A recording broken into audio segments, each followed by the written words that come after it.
மனிதானே மகத்தானவன், மனிதானே மகத்தானவன், மனிதானே மகத்தானவன். நண்பர்கள் அனைவருக்கும் வணக்கம். பதிவுக்கு போகிறதுக்கு முன்னாடி நம்ம சேனல் சப்ஸ்கிரைப் பண்ணாதவங்க சப்ஸ்கிரைப் பண்ணிங்க. அண்ணாமலை அவர்கள் சமீபத்தில் ஒரு ப்ரெஸ் மீட்டிங்கில் முன்னாள் பாஜக மாநில தலைவராக இருக்கும்போது ஒரு ப்ரெஸ் மீட்டிங்கில் ஒரு விஷயத்த சொல்கிறாரு. அதாவது டாஸ்மாகில் நிறைய அமைச்சர்கள் வந்து நிறைய ஊழல் செஞ்சுருக்காங்க, இவங்க வந்து கண்டிப்பாக தண்டிக்கப்படுவார்கள், இதில் முதல் குற்றவாளியே ஒரு நபர் தான், அக்யூஸ் நம்பர் 1 இவர் தான் அப்படின்ற மாதிரி சில கருத்துக்களை சொல்லிட்டு இருந்தாரு. நிறைய எந்த அமைச்சர் ஆனாலும் கூட பழைய கேஸ் என்ன இருந்தாலும் மறுபடியும் நோண்டி கண்டிப்பாக அவங்களுக்கு தண்டனை கண்டிப்பாக கிடைக்கும்ன்ற மாதிரி சில விஷயத்த சொல்லியிருந்தாரு. யார் அந்த அக்யூஸ் நம்பர் அப்படின்னு நம்பர் 1ங்கிறத நீங்கள் அரசியல் ஆர்வமாக இருந்தானா எனக்கு பதிவில் கமெண்ட் பண்ணுங்க. இதை தாண்டி அது கடைசியில் வரலாம், இதை தாண்டி ஒரு படம் இன்னைக்கு ஓடிட்டு இருக்கு.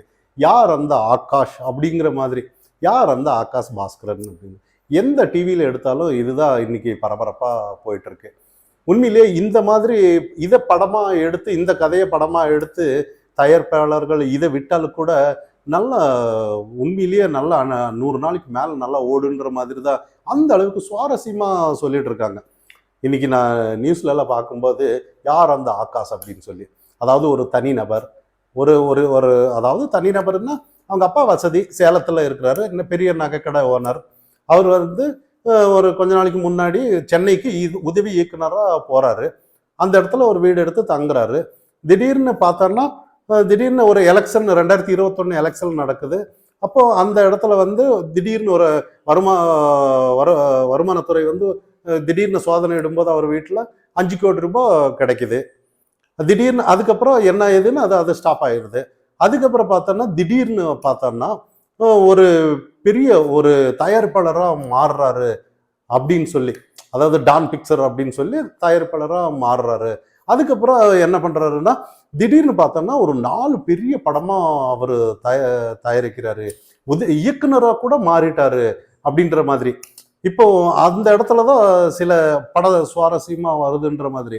இந்த அளவுக்கு ஒரு படம், அதுவும் நமக்கெல்லாம் தெரியும் ஒரு தயாரிப்பாளருங்கும் போது அட் அ டைம்ல 3 படம் 4 படங்கிறதெல்லாம் சாதாரண விஷயமா கிடையாது. இன்னைக்கு நம்ம எல்லாம் முந்தி நம்ம பார்ப்போம், ஏவிஎம் ஸ்டூடியோ அப்படின்னு சொல்லி ஒரு தயாரிப்பாளர் படம் பார்க்கும்போதே முன்னாடி இருக்கும்.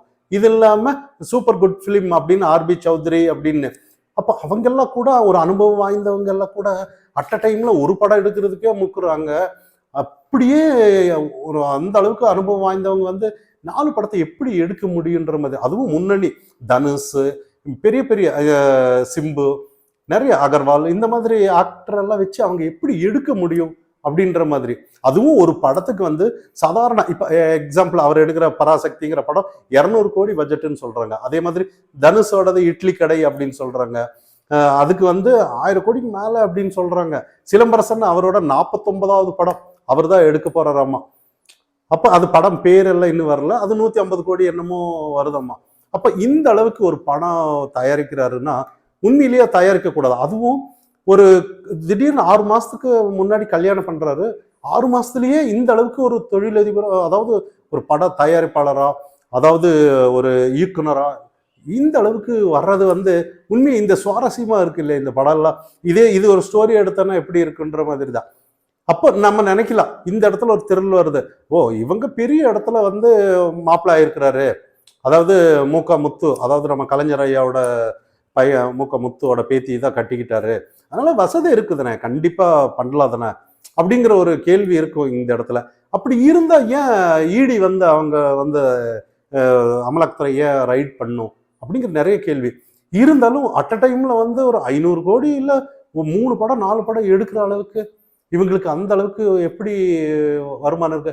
இல்லப்பா அவங்க அப்பா நகைக்கடை ஓனர் சேலத்துல RR சுவர்ண மாளிகை அப்படின்னு சொல்லி நிறைய வச்சிருக்கிற பிஆர்ஆர்.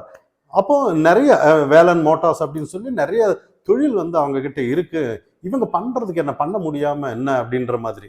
அப்போ இந்த இடத்துல நிறைய சந்தேகங்கள் சமூக வலைத்தளத்துல நிறைய வருது.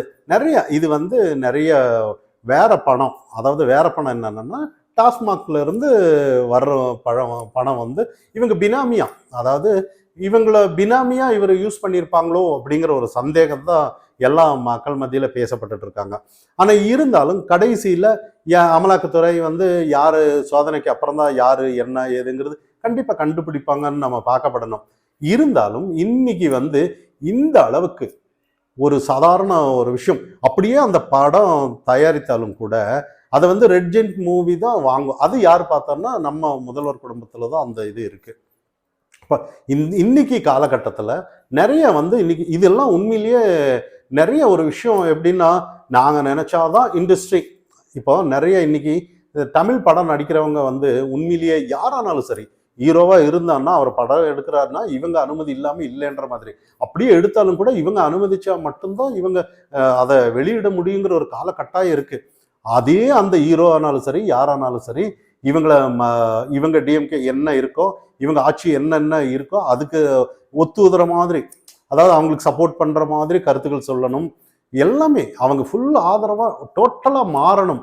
அதாவது இவங்க ஆட்சி என்ன இருக்கோ அவங்களாவே மாறணும், எந்த ஹீரோவா இருந்தாலும். அப்படிதான் நம்ம சமீபத்துல பார்க்கணும். நிறைய சூர்யா இவர்கள் எல்லாம் நம்ம பார்த்துருந்தோம், நிறைய இந்த மாதிரி ஆட்கள் எல்லாம். அப்ப இந்த இடத்துல நிறைய இன்னைக்கு வந்து ஒரு விஷயம் நமக்கு வந்து புரியாத புதிராதான் இருக்கு. நிறைய இன்னைக்கு வந்து தயாரிப்பாளர்கள் இல்லைன்னா டைரக்ஷன் பண்றவங்க நிறைய பேர் இன்னைக்கு வந்து மெட்ராஸ் சென்னையில முந்தியெல்லாம் அந்த அளவுக்கு ஒரு ஆக்கப்பூர்வமா நான் எப்படியாவது படம் எடுத்து பெரிய டைரக்டர் ஆயிடணும், பெரிய தயாரிப்பாளர் ஆயிடணும், நிறைய ஆசையோட கனவு கண்டு வருவாங்க. இப்பெல்லாம் அவங்க இருக்காங்களான்ற மாதிரி கேள்வி. ஏன்னா ஒரே ஒரு குடும்பம், ஒரே ஒரு ஆட்சி, ஒரே ஒரு இவங்க மட்டும் அனைத்து கண்ட்ரோலும் இவங்க கிட்டதான் இருக்குன்னு நம்ம சொல்லலாம்.